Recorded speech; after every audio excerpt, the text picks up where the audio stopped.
देश के इतिहास का वो राष्ट्रपति चुनाव जब सत्ता पक्ष हार गया और जीत गया था निर्दलीय उम्मीदवार। भारत का सबसे हाई प्रोफाइल राष्ट्रपति चुनाव जब दो धड़ों में बिखर गई थी कांग्रेस। एक ऐसा राष्ट्रपति चुनाव जिसकी खींचतान में प्रधानमंत्री इंदिरा गांधी को ही पार्टी से बाहर कर दिया गया था।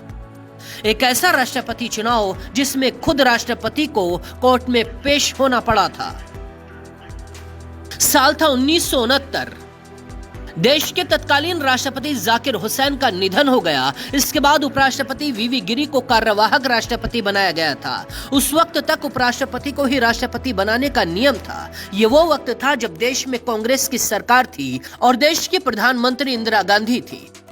इंदिरा गांधी देश में सबसे पावरफुल नेता के तौर पर उभर रही थी। देश में राष्ट्रपति चुनाव की तैयारी थी। कांग्रेस अंदरूनी कलह से जूझ रही थी।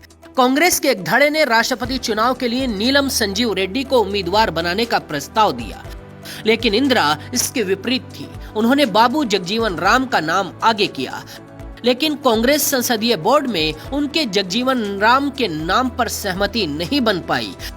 इंदिरा की तरफ से प्रस्तावित इस नाम को खारिज कर नीलम संजीव रेड्डी को ही उम्मीदवार बनाया गया।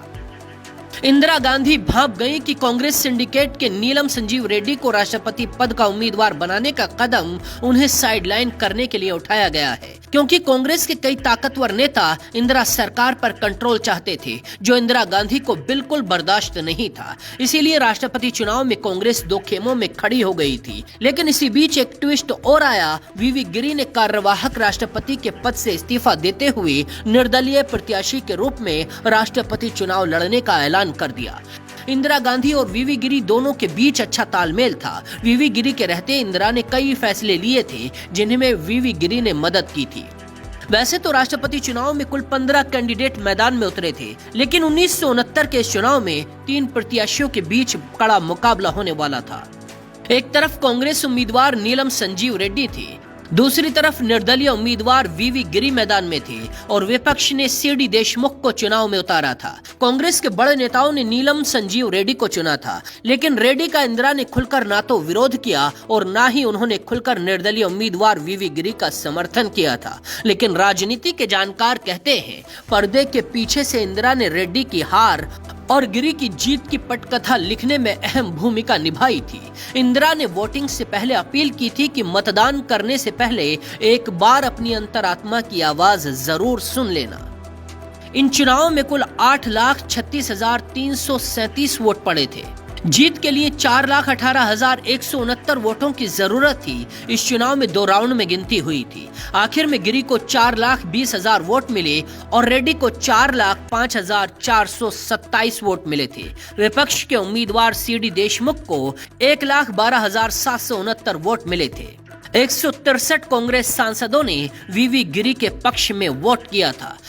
कांग्रेस के आधिकारिक उम्मीदवार संजीव रेड्डी को हराकर वीवी गिरी देश के चौथे राष्ट्रपति बन गए। गिरी का राष्ट्रपति बनना इंदिरा के विरोधी कांग्रेसी नेताओं की करारी हार थी और इसे इंदिरा की बड़ी जीत माना गया था। राष्ट्रपति चुनाव के नतीजों ने कांग्रेस में भूचाल ला दिया और कांग्रेस 2 धड़ों में बंट गई। इसमें ऑल इंडिया कांग्रेस कमेटी यानी AICC के 705 सदस्यों में से 466 इंदिरा की कांग्रेस में चले गए, जो बाद में कांग्रेस आई कहलाई। कांग्रेस पार्टी और सरकार पर नियंत्रण हासिल करने के बाद इंदिरा ने 1971 में समय से पहले आम चुनाव करवाए और बहुमत के साथ सत्ता में वापसी कर फिर से अपनी ताकत को साबित कर दिया। 1969 के राष्ट्रपति चुनाव का विवाद सुप्रीम कोर्ट तक भी पहुंच गया था। मामले में गवाही देने के लिए खुद राष्ट्रपति वीवी गिरी सुप्रीम कोर्ट में हाजिर हुए थे, जिसके बाद कोर्ट ने मामला खारिज किया और गिरी के राष्ट्रपति बने रहने पर मोहर लगा दी थी। बाकी खबरों के लिए देखते रहिए जनसत्ता.com।